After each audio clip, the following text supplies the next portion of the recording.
So today it's very important we discuss this, the Seymour Hersh revelation that the Americans blew up the Nordstream 1 and 2 pipelines.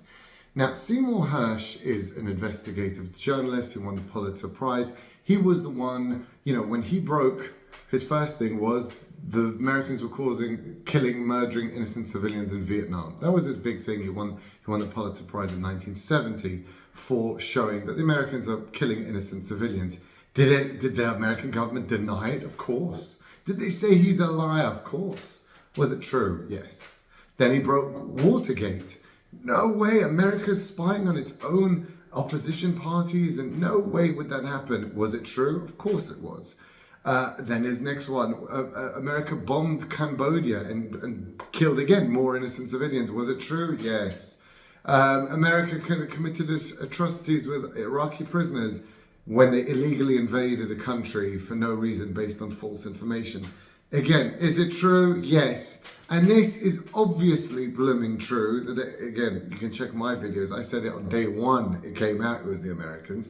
But now, for all the sheep that don't believe me, here it is again. There's just one difference. And it's a big difference. In all those other cases, they were covered by the mainstream media. They created sensations. They were in the New York Times, in the Wall Street Journal, on ABC, on America, on the television. How could they do this? Watergate. How could they kill innocent civilians? How are they brutalizing Iraqi prisoners? Amazing. The only thing now is not one word, nothing. You get your little Tucker Carlson. They don't mind Tucker Carlson doing a little piece on it. But other than that, complete radio silence. Not in the Wall Street Journal, not in the New York Times, not on ABC, nowhere to be seen. Not in America and Europe. Now this is far more serious than any of those. All of those were, well, other than Watergate, which caused the fall of a US president, all the others were against third world countries, so we don't really care about if 2 million Vietnamese were killed for no reason and 150,000 Iraqis. Irrelevant, these are just numbers and they're not worth anything anyway, so we don't care. That's the American mentality.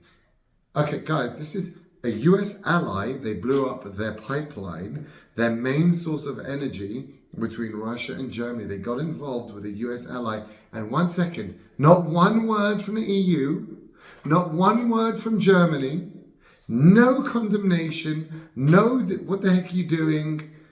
Absolute. I mean, there's puppet states, there's puppet states. So, I don't know what would be one, like Georgia for Russia, Belarus for Russia, right? They're a puppet state of Russia. Yes, they're a puppet state, but you would hear uproar if they ever did that to Belarus and blew up something in Belarus. You would hear uproar, you would hear condemnation, even in Belarus, about what's going on. Doesn't matter that they control. Now, in Belarus, remember, they are a controlled country, so you wouldn't find it on their mainstream media.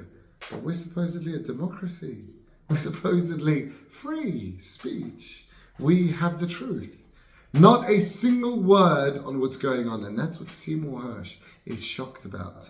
He himself said, my own paper, the New York Times, didn't take me on. He had to publish it on Substack. Substack is for all the conspiracy theorists, let's call it. It's not true. It's actually where the only truth is, right? But that is where he had to publish it because no one would touch it. Not a single big public. New York Post then. Let's give it New York Post. I mean, come on. They're quite right-wing. Nothing. Nothing. Untouched. No one would touch it. And so he's left to now going on obscure sites on YouTube and weird, not weird, I watch this. That's the only way you're going to get the truth nowadays, is the weird. You're not going to get it from the mainstream media. So he has to go on other outlets, minor outlets, to disseminate the truth. So guys, just realize where we are now. COVID pushed us to now the media is totally compromised. There is not a single outlet of truth in the mainstream media at all. Blanket. None. Not one word. Not in news at 10, not in news at 9, not on Monday, not on Tuesday, not a word that America destroyed an ally's main infrastructure, causing Germany billions of dollars. They've currently paid, the EU has paid $800 billion, nearly $1 trillion, just to keep the price of gas and energy low for its consumers, while the governments are just absorbing it by putting it on the credit card, burdening their future forever. And that's just 1 year. Another year, that's 2 trillion. 3 years, that's 3 trillion. How long can they go?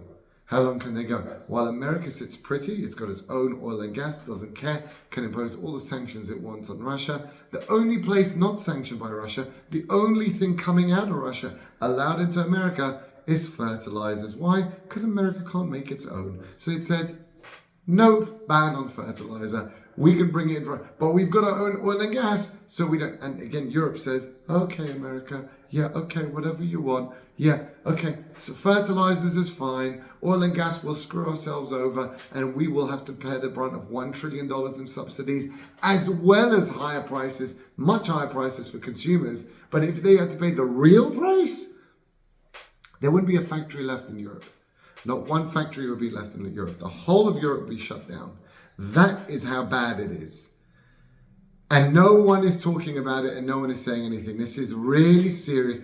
Spread this, like and subscribe and send this out right now. This is really bad.